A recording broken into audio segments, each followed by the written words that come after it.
Dala dongwa jebe dra nobar jebe ge darba dang tam je gebe bardu jobra jeba tam je ge su jebe ma nangka dang nyambe senjin tam je dewa dang den dunya dang der nerdu lana me pa ya Dabra zobe janju rinpo je dombra jo Nala Dhamma Jebe Dra Nabar Jebe Ge Dharpada Tam Je Gembe Bardu Jubra Jeba Dam Jege Zu Jebe Ma Nanga Dan Nyampe Senjen Tam Je Deva Dang Ten Dunya Dan Je Nudu Lana Me Ba Yang Dambra Zobe Janju Rinpo Je Tobra Joy Dala Dawa Jebe Da Nobar Jebe Ge Tarbada Tam Je Gembe Bardu Jobra Jeba Tham Jege Zu Jebe Ma Nangka Dang Nyambe Senchen Tam Je Deva Dan Den Dunya Dan Der Nerdo Lana Me Baya Dabra Zobe Janju Rinpo Je Dobra Joy De Je Do Sama Geki Bardu Lunga Yisum Gewa Lago Mashi Bardu Lunga Yisum Gewa Lago De Derene Songte Nema Santa Samji Bardu Lunga Yisum Gewa Lago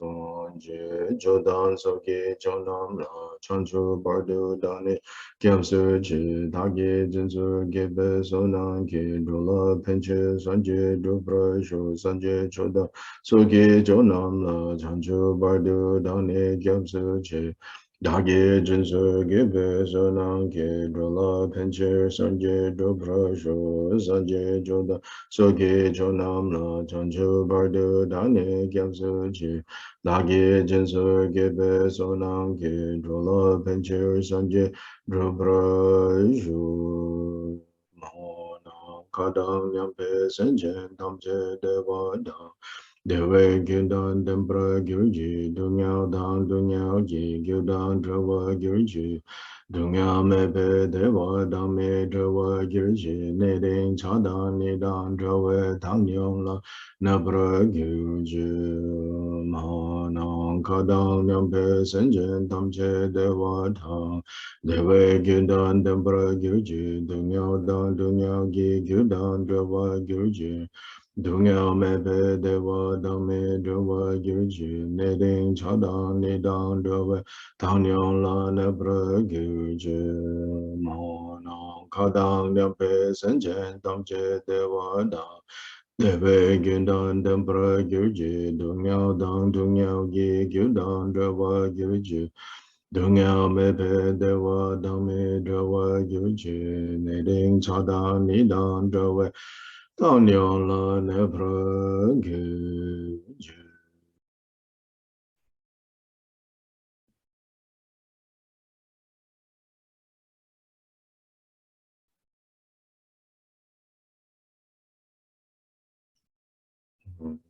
In all the worlds of the 10 directions reside Tathagatas of the 3 times. Before each of you, lions among humans, I prostrate joyfully with body, speech, and mind.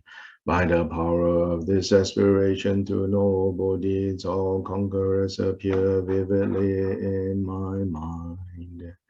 With as many bodies as there are atoms in all lands, I prostrate to all you conquerors. In each atom are Buddhas, numberless as atoms, all in the midst of the heirs of the Buddhas.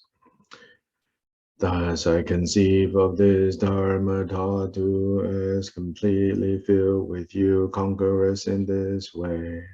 With infinite oceans of praise and oceans of diverse melodies, I sing the excellent qualities of all you conquerors.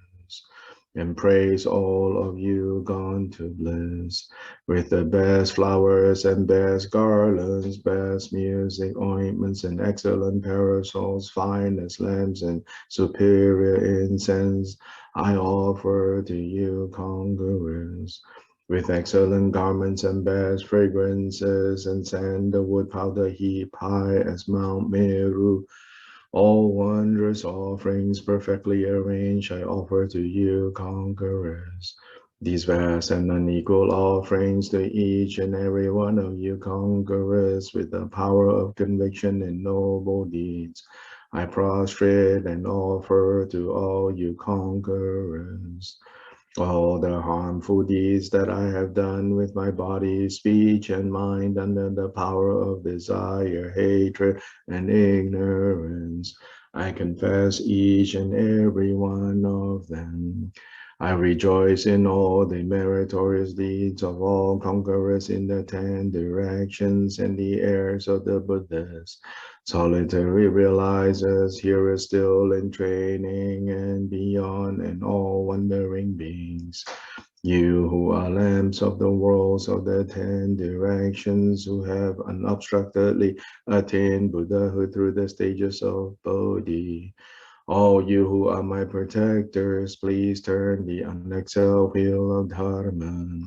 With palms together, I earnestly beseech you who may intend to manifest final nirvana. Please remain for as many eons as there are atoms in the world, for their happiness and well-being of all wandering beings. Whatever slight virtue that may have been gathered through prostrating, offering, confessing, rejoicing, requesting, and beseeching, I now dedicate to complete Bodhi.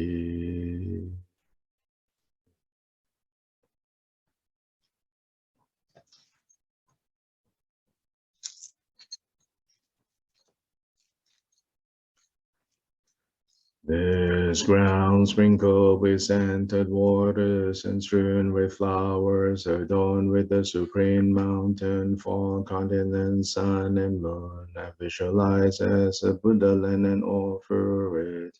May all wandering beings experience such a pure land.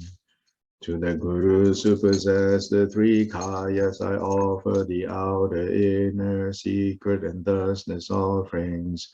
With my body, wealth, and all phenomenal existence, please grant the unsurpassed supreme attainment. Whatever slight virtue I may have gathered through prostrating, offering, confessing, rejoicing, requesting, and beseeching, I now dedicate it all to complete awakening. Om Guru Deva Dhakini Rana Mandalapate Soha.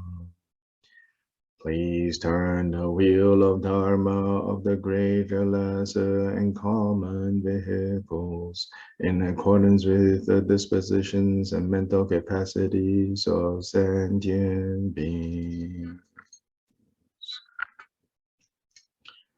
Doji Chanchen Tele Naroda, Mamita Popadu Jilingum, Karen Sundan Sawela, Meshasa Julama, Yidam Chokdong, Soba, the Soda Jiji, Gildangi, Domesam Lake, Dopetos, Yonga, to make your Doji Jamba, Jidingum, Basham, the Tantus of Yukeleme, Jijilo, Shidu Jeje, Nekema Bass, and I can sit on the Dobraje. Hong Jin Yajin the Johnson, Bemagasa Dobola, Yasan Jugi member Nebema Juni Shashuda, Bodo Gada Mampo Goro, Kiki Jezeta, the Kiki Geloja Shasus of Guru Pemase. O men Jogi Yigi Budane, Dosu Sanje Gunjingo Wane, Dance and Jogo Monsun Don Seba, Sawela Meshala, so.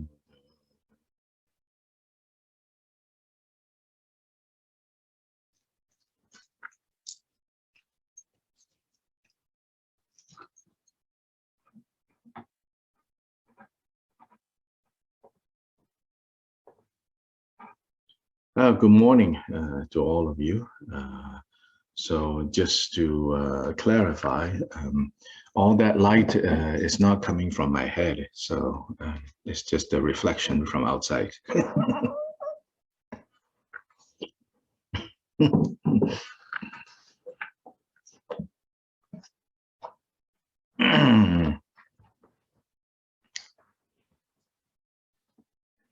Yeah, so we are in this section of Bodhicharyavatara that if you actually look at the traditional commentaries,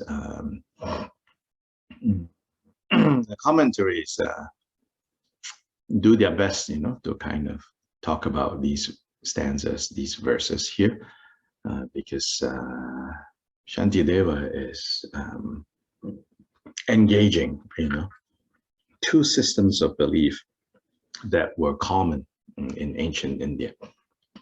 And they are the non-Buddhist systems of Sankhya and Vaisheshikas.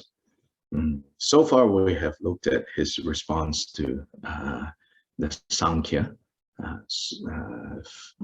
tradition. Then there are two verses in this section, verse 68 and 69, where he, I mean, the traditional commentaries have said, oh, he is now refuting the Vaisheshika tradition. He does not, in any of these verses, identify either of these two by name.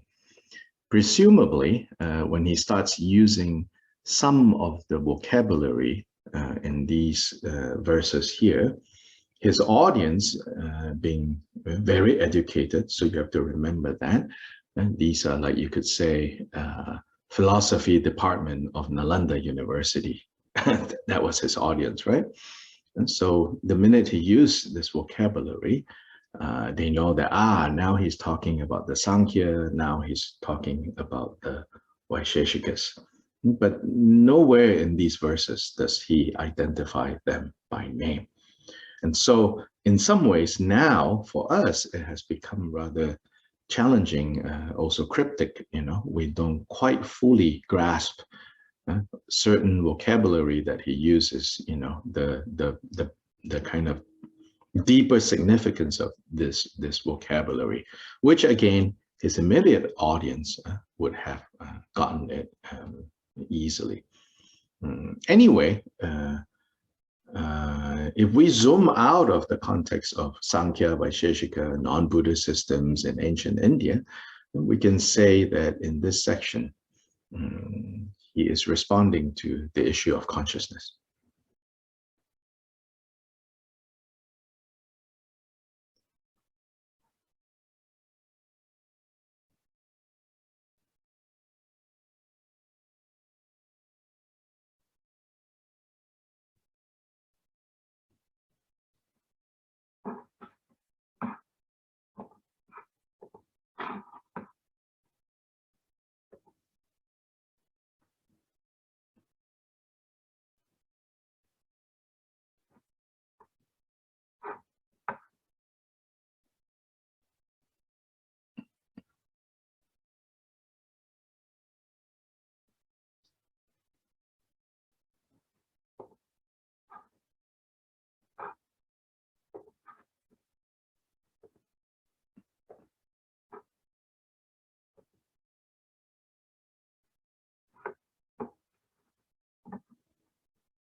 So he's responding to the issue of consciousness.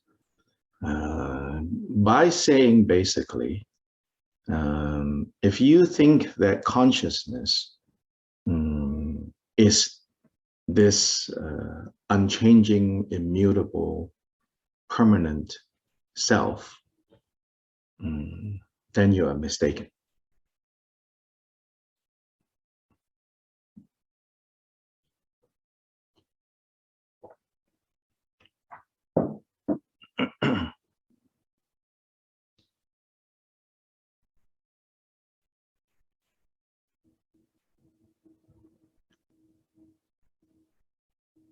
So that's verses 60 to 67.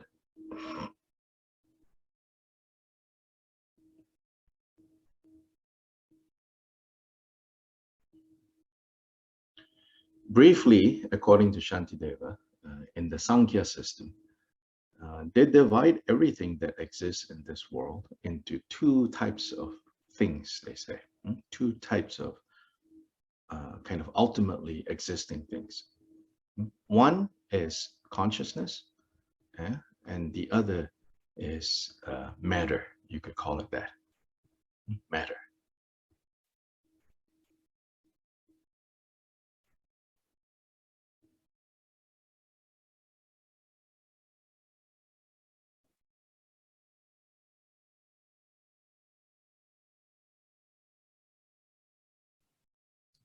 Sorry, Dr. Lai. So one is matter, another one is consciousness. Consciousness. Okay, thank you. Yeah, and these are said to be ultimately existing realities.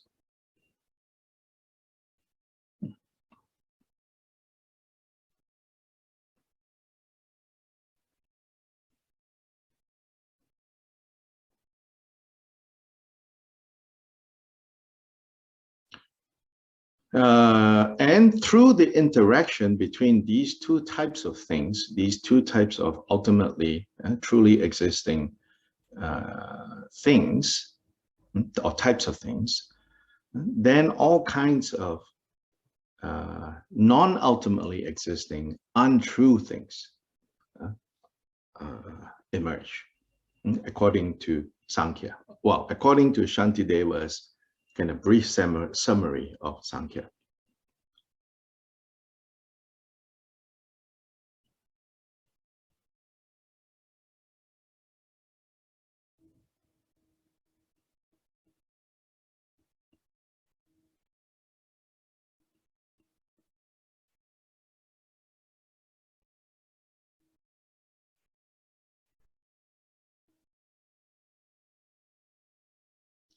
So you could say like pure consciousness and pure matter, physical matter, like the principle, you could say, the principle of pure consciousness and pure matter. For the Sankhya, they say that is ultimate truth. Then the interaction between these two produces what all the other things. And all the other things are relative truth. If we want to divide them into this ultimate truth and relative truth, this would be how they would see this world.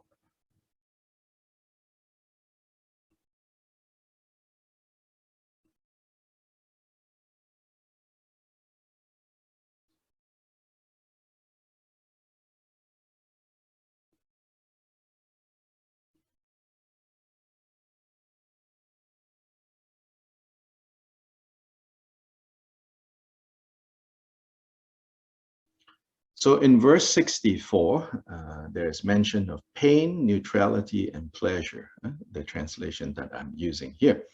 But there is a reference to the Sankhya division of matter into three types of matter. And it says that matter can be divided into three types that are, in the way they put it, they call it the three gunas. Guna is like qualities. And matter has these three qualities, three gunas. So sattvic, sattva, rajas, and tamas in Sanskrit.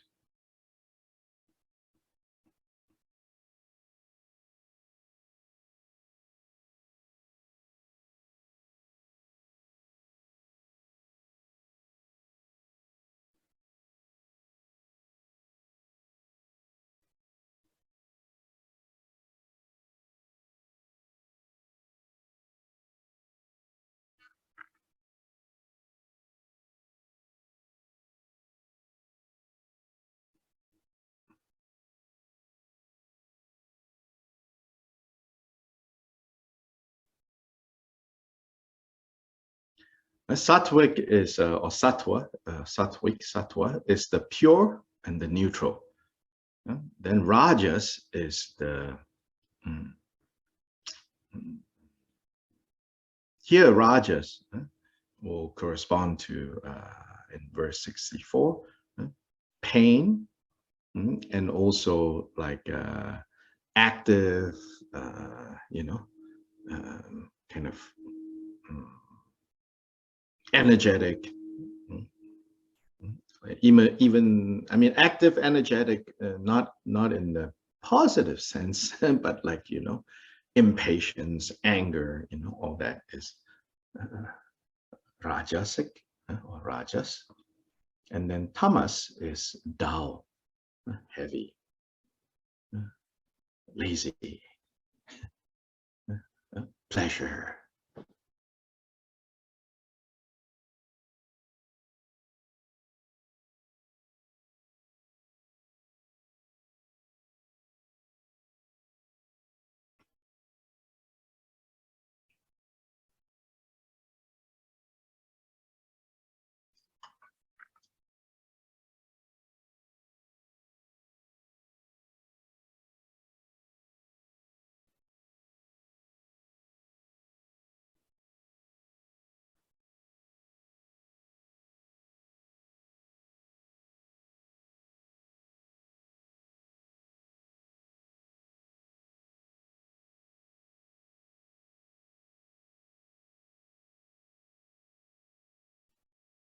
Now, there are aspects of this system that matches kind of the Buddha's explanation of things. But where the problem is in the idea that these two types of things, pure consciousness or pure matter, are ultimately existing entities. This is where Shantideva has a problem with. And this is where Shantideva is, this is fundamentally what Shantideva is refuting.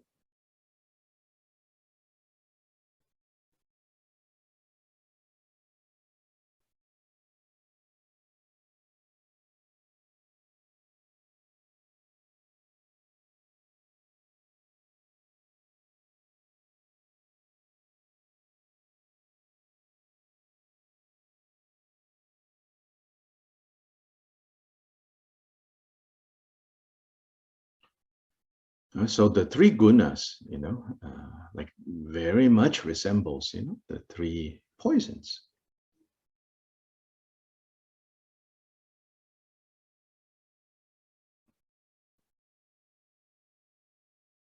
That division into consciousness and matter, that's like the nama rupa, the mind and body in these analysis of, what is here.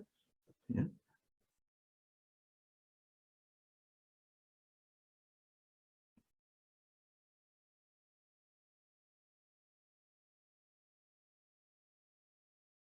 Yeah, in Sanskrit, in Buddhist sources, Buddha speaks of mind as nama and form, physical as rupa.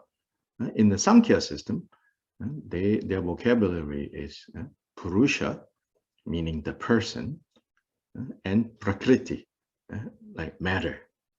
So they call it persons and matter. So like there are similarities, in this kind of analysis of things. But again, where Shantideva has a problem with the Sankhya is that the Sankhya will say that Purusha and Prakriti, like this person, which is pure consciousness, and matter, pure matter, those are two ultimately existing, non-reducible, true things.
So in Buddhist terms, you could say that, Shantideva would say, well, you guys got it right by refuting, by pointing out, by understanding that all the multiplicity of things that you experience, that we experience, that we encounter, they are all false. And what is true? So they said, Shantideva will say, well, that you're right, But where you have gone wrong is you think that then, whereas the multiplicity of things, the diversity, all the things are false, you think that what is real, what is true are these two things, pure consciousness and pure matter, Purusha and Prakriti. It says, there is where you will get stuck. By thinking that these are ultimately existing two principles that play off each other, this will become a basis for grasping. This is Shantideva's problem with this Sankhya system, at least the way he explains Sankhya.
His Holiness Dalai Lama, when teaching this section, he said, he says, at least this is how Shantideva talks about the Sankhya.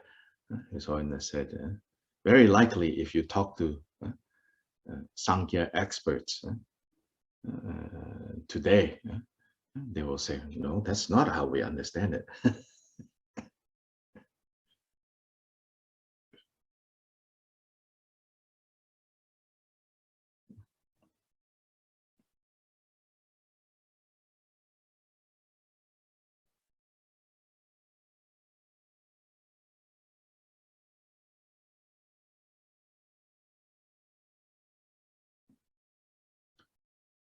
Which is why I think in the point that I was making before, I said, we don't need to get worry or think too much about getting into the details of these arguments, because what is being refuted, in terms of the details, those traditions don't exist in any case anymore. They have evolved, they have changed. But rather, what we can do is to look at this and ask ourselves,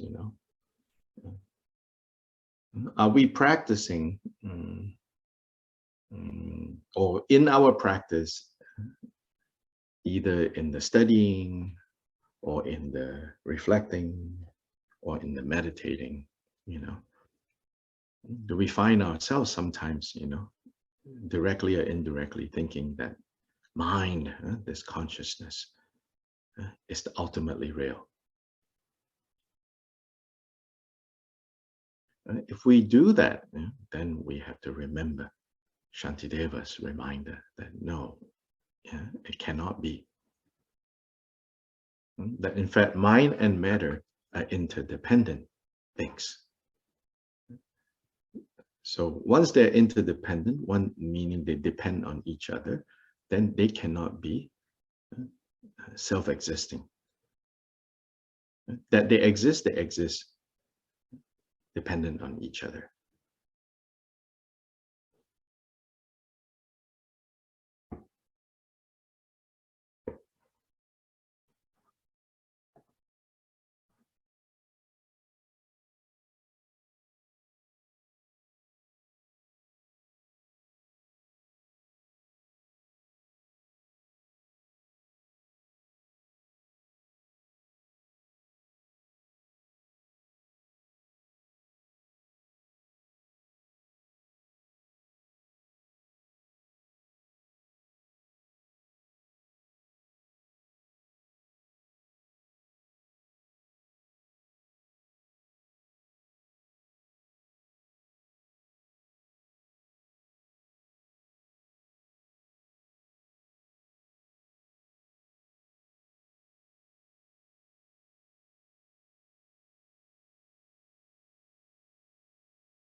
Yeah, so we want to take these verses and the lessons from these verses to apply to our own training, to our own practice, to our own study, rather than, oh, this refused that group, this refused that group.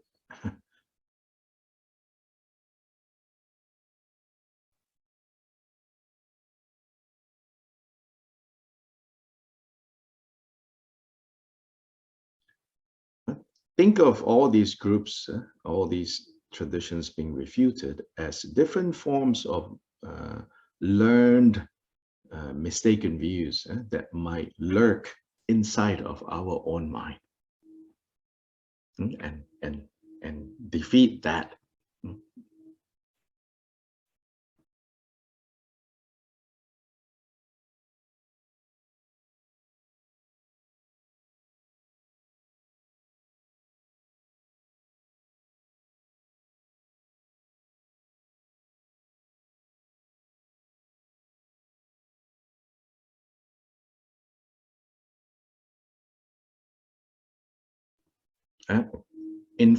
So therefore, this kind of refutation should not be done in a way that kind of gives rise to pride, or based on the idea of, like, I'm going to show you that you're wrong, and I win, you lose. It cannot be done to kind of promote that. In fact, in some of the vows of training that we have, it says, if you destroy other people's faith, like other people's belief system, then you are at risk of breaking your vow.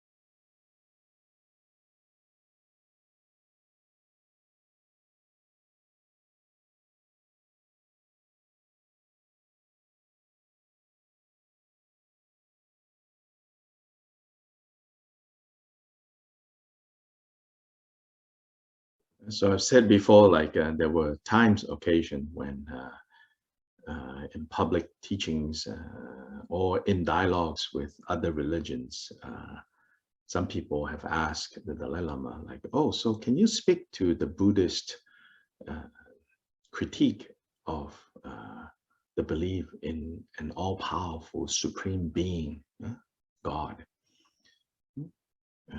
And always His Holiness is like, oh, no, not necessary, he said, we don't need to talk about that. Reason is not because he's shy or he's not comfortable talking about it. Reason is because he says, many people, their the underlying principle of living a good life, living an ethical life, living a compassionate life, living a loving life, is based on the belief in a just and loving God. So he said, then it's not appropriate for me to say things that will disturb or, undermine the basis of people being good, people being loving, people being compassionate, people being fair. So he said, we don't need to talk about it.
So basically then, to the degree that we study and learn about these refuting and pointing out what is wrong and what is mistaken, it is to sharpen the Manjushri sword that we should wield to cut our own confusion, not other people's confusions.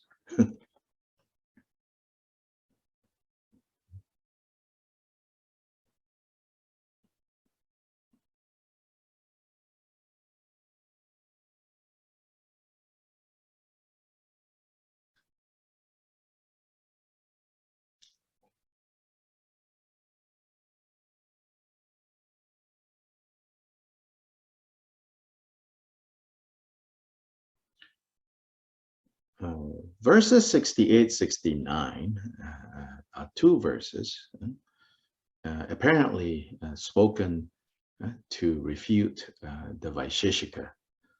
The Vaisheshikas, in a way, is the opposite of the Sankhya. Somehow the Vaisheshika identifies the unconscious as the ultimately real. Whereas the Sankhya says consciousness is the ultimately real, the Vaisheshika says the unconscious. They have this thing called the unconscious is the ultimately real. Again, here, if you watch carefully what Shantideva is doing, he doesn't really have a problem with consciousness or the unconscious. Where he has a problem is when people make things that are only situationally real, functionally real, into ultimately real. It's when you make that mistake, it's when he says, wrong.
So 68, he says, something destitute of mind, something lacking mind, consciousness, we hold it's not a self. We as in, Shantideva's position, cannot be a self. For mindlessness basically means matter, like a vase, like a vase. And this is first two lines of 68.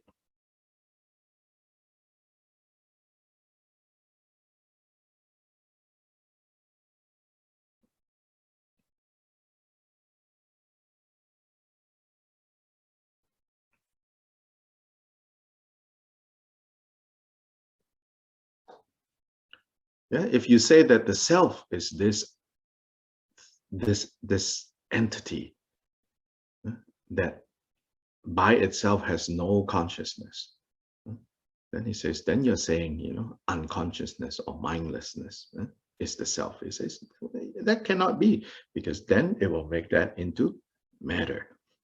He said, and then he says, but you say the self gains consciousness when it is joined to mind. So apparently, the Vaisheshika say, the ultimately real self has no consciousness. But when it is joined, when it comes into contact with things and with mind, so in this system, there are things that are mind, and then there's the self. Yeah, that self is unconscious. Then that self that is unconscious, when it connects with mind or minds and stuff, it becomes conscious.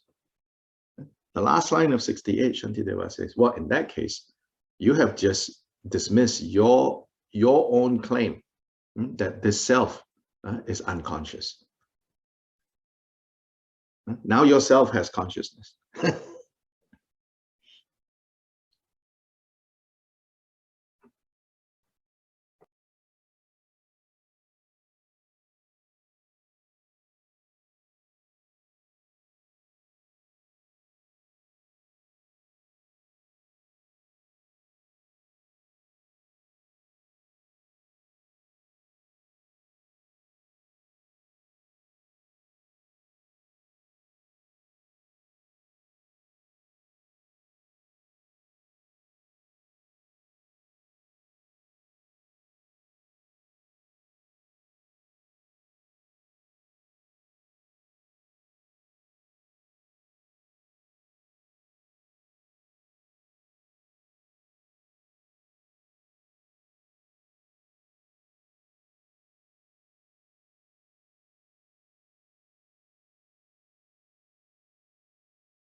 Then he says further, 69, he says, if this self, this ultimately existing self, is immutable, immutable means doesn't change.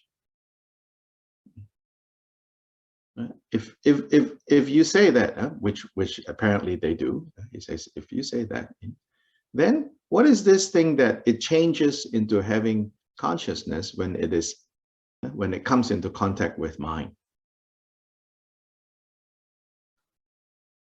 Again, he's pointing out, like, this is inconsistent. This belief that you have, doesn't withstand analysis.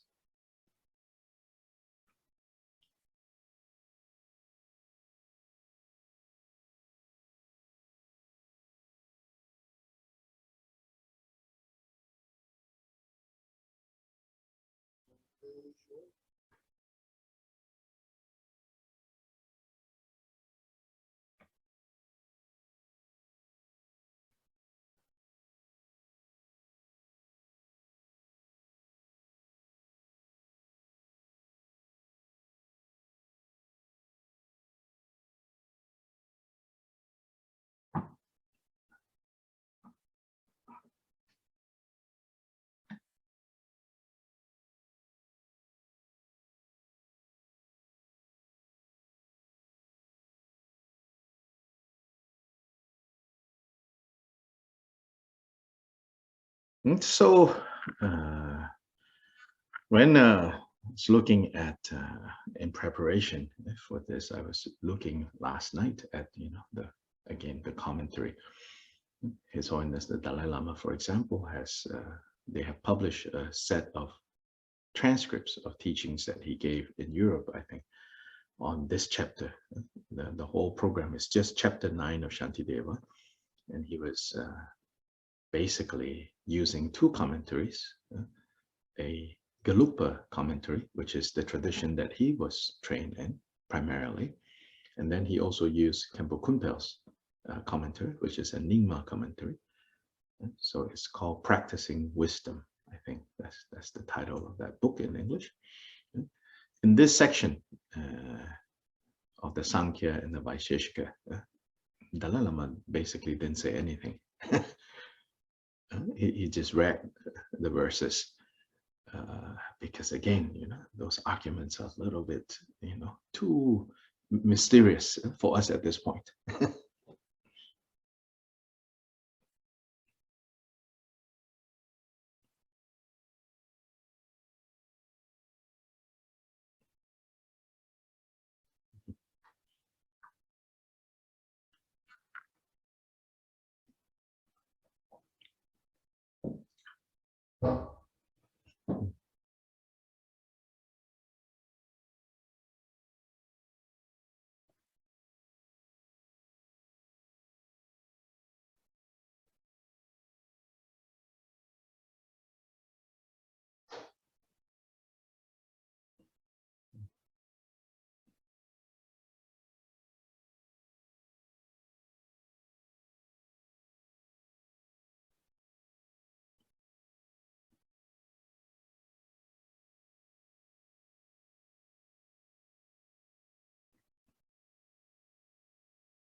Now, of course, someone like His Holiness, he has read, all the ancient commentaries on this. And there are also Sanskrit commentaries that have been translated into Tibetan. And so, I mean, then in my very limited way, I also read Khenpo Kumpel's commentary. So there are things, they will explain, oh, Vaisheshika says this, and this, and here's what Shantideva is saying. But I wasn't able to find things that I could say are what I call the take-home lessons that would be relevant to you and me. But if you have curiosity, if you have interest, you should read Khenpo Kumpel or any traditional commentaries that you can find. Maybe you can find some take-home lessons. Then maybe at some point you can share with us.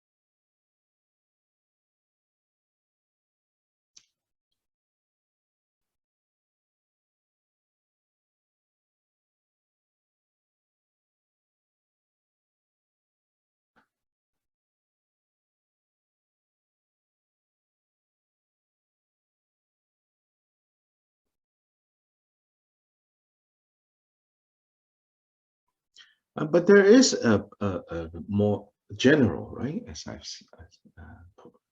said at the beginning of class, there is a general take-home lesson, which is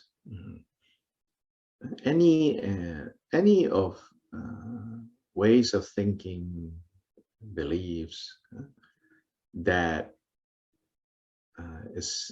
says, oh, this is ultimately real. Oh, this is ultimately real. Or this is the self. This is the true self. Any of that, for Shantideva, in clarifying the Buddha's teachings, Shantideva says, when you do any of that, then that becomes a basis for grasping. And as long as there's grasping, even in the most subtle forms of grasping, you are fettered, you are shackled, you are tied. So, or as we say in English, a golden chain is still a chain that will chain you to that will deprive you of freedom.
So there's tremendous emphasis in not being fettered, not being entangled, not being chained, even by very profound philosophical view or very profound meditative experiences. If any of these profound things, whether it's profound philosophical tradition or profound meditation or profound states of mind, if they if you are trapped in them, then you are trapped.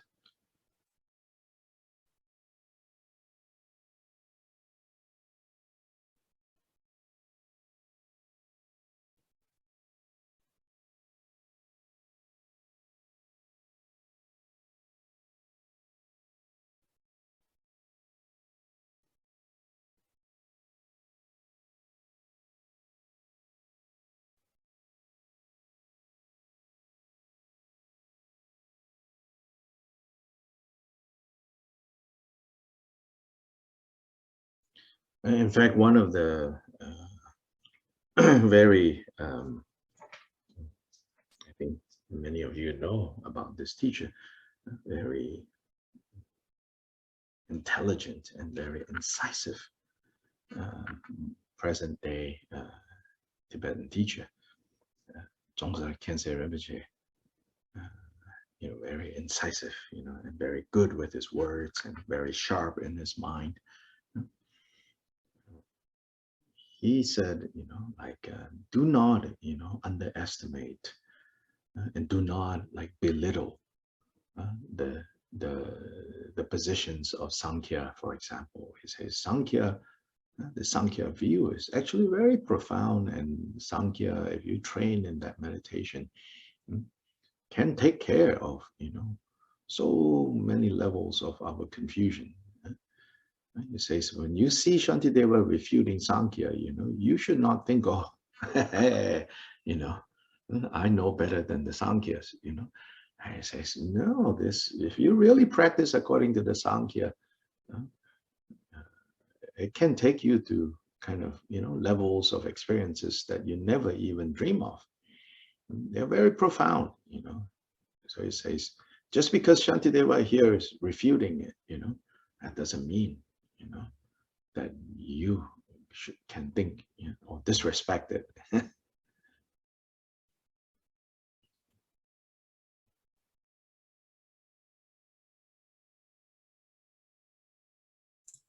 Dr. Lee is Tonglar Khyentse? Dzongsa Khyentse. Dzongsa Khyentse. Okay. Yes.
So this kind of emphasis on, like, any view, any profound, any theory, any view, and including any profound meditative experiences, if they become something that we grasp as ultimately real, then it's a chain, then it's a fetter, then it's a prison. So then we need to cut, we need to break. So that's great emphasis here, especially in the Madhyamaka tradition that Shantideva is often associated with. But right there, a very important issue comes up, which is what is being addressed in the next section, which is in emphasizing the need to be free, to be unencumbered, right?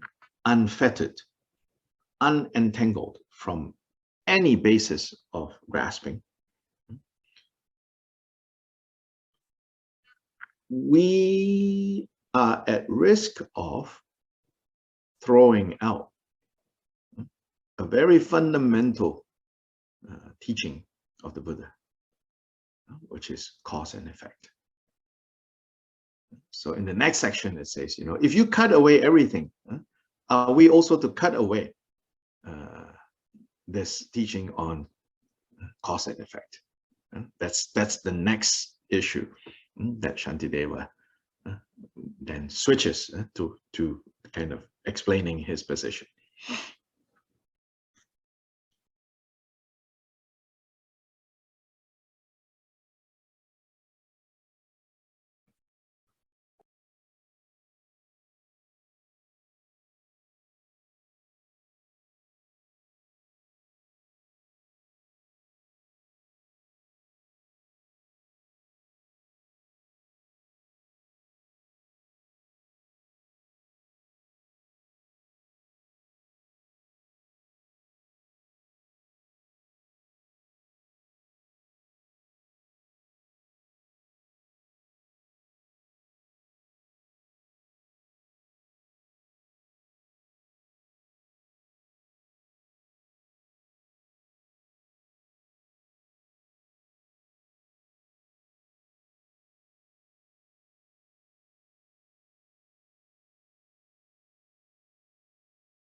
So in fact, we have good evidence from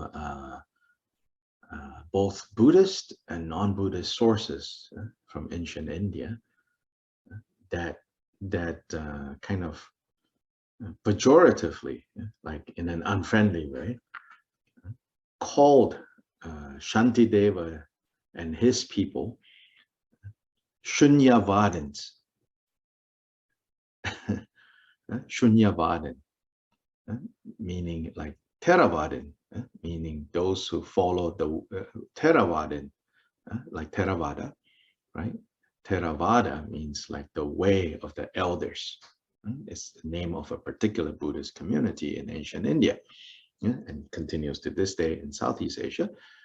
But Shantideva and friends were called by other Buddhists and also by non-Buddhists, by Hindus in their texts as Shunyavadins, meaning people who follow emptiness, the way of emptiness, but not in a praise, in a way of saying like, you are nihilists. Basically, that's what they're saying. You guys cut away everything, destroy everything. Now, even people's morality, you have destroyed. So they're called Shunyavadins as an insult.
Seems like maybe there's a question in Spanish.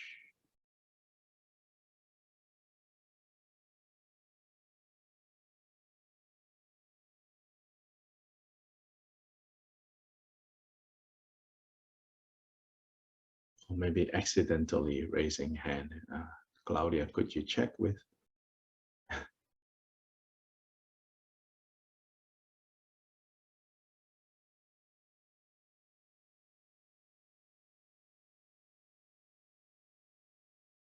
I asked, but I think it is a mistake. Accidental, yeah. Yes. Okay, so now let's take a. Oh, there is a question now in English, not accidental. Yeah, I may be missing something, but I don't understand why others think this is nihilism, because even if something does not have inherent existence, it still has agency. And that follows that if there is the ability to impact or if it has agency, then it can cause and effect is still in place. Is that not correct? No, it's just that you have been sufficiently brainwashed by Shantideva that you say, duh. That's all. Okay, thank you. Confirmed. Yes, you are in the Shantideva cult. Next.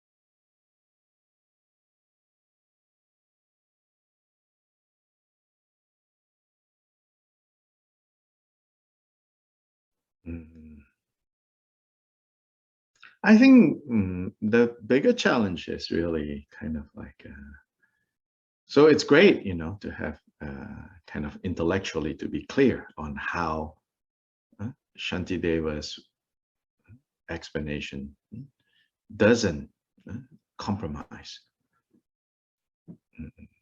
cause and effect.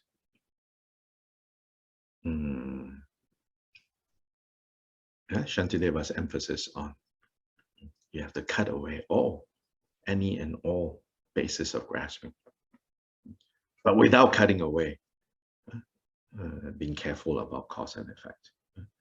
It's good to be kind of intellectually clear about that. But I think the bigger challenge arises more on when you experience, kind of profound experiences of like the lack of inherent existence and emptiness. Until you're Buddha, when these more or when these experiences of emptiness arise, it could lead to ignoring cause and effect. It's what this kind of danger that is being that we're warned against. So it has something to do with we have not, like in the context of meditation, experienced some of these profound states, and the caution is like some of these profound states can lead to thinking that cause and effect doesn't apply anymore.